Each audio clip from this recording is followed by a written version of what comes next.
Hi, hello everybody. It's a big pleasure to be part of your conference. And I insisted a lot to be part of it, especially because I believe the idea of searching identities is very close to my main research now in my PhD and all the other experiences I have been doing with public art recently in the last 2 years. So, my presentation is a short presentation to discuss a project that I launched in 2017 in Vienna in a residence organized by the Kulturkontakt called MoTA City. And I would just bring some topics to reflect about the way we collect memories in the contemporary context, how we reactivate and we reveal memories and places in the city, and discussing the idea of the identity of the digital culture now, how we build our values and identities, and especially attached to the urban place. What is the condition of identity?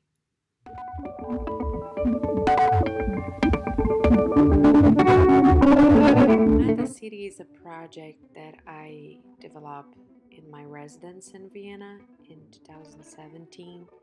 So, the main idea was to create this experience of interaction with augmented reality in the city using the architecture of the city, like the interventions in public spaces similar to graffitis or even some murals, some panels or signs you could find in the city.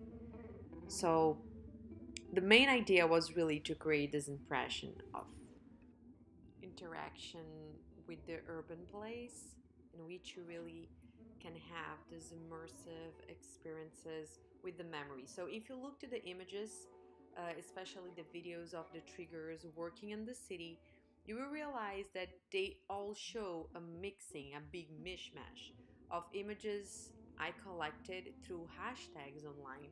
And these hashtags they appear to and historical images of the city in a mixing of errors, pop-ups, and these old images with the images that people collect and create themselves.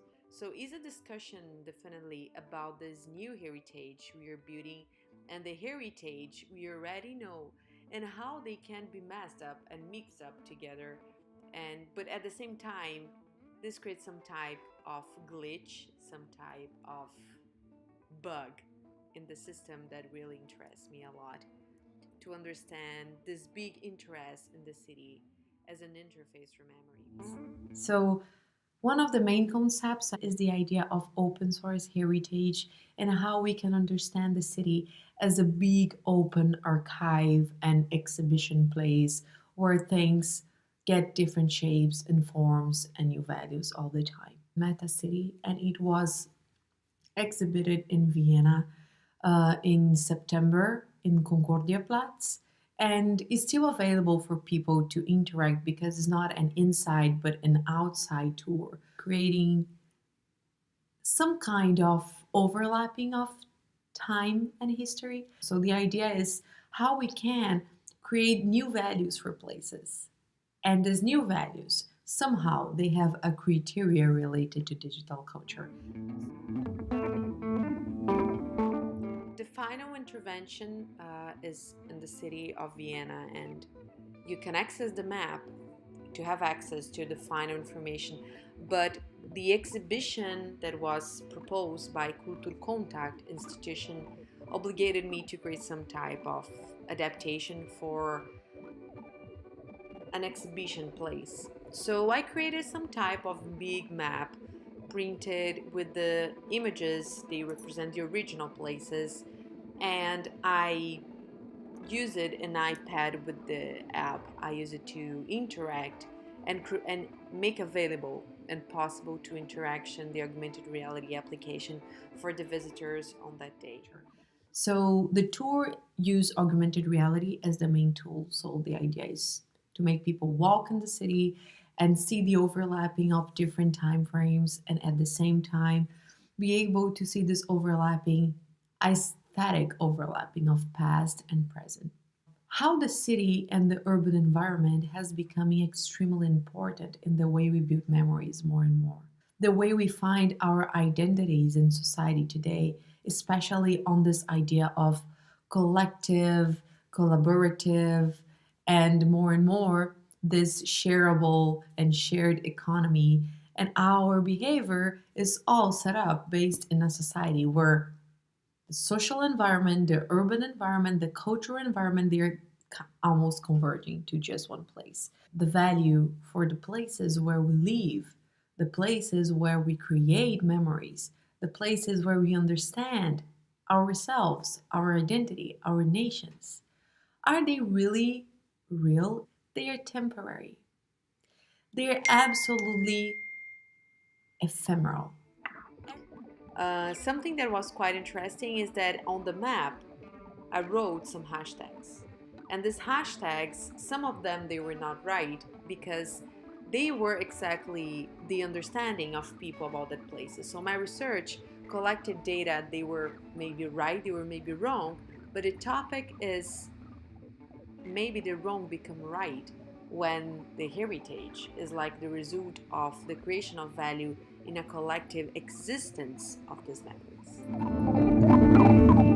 This project in Vienna was amazing for me to understand how the city can change during the many centuries, and more than that, how the understanding of the city changed. So, if you look into that project, you have images very interesting from the historic point of view. But today, people just post images eating ice cream there.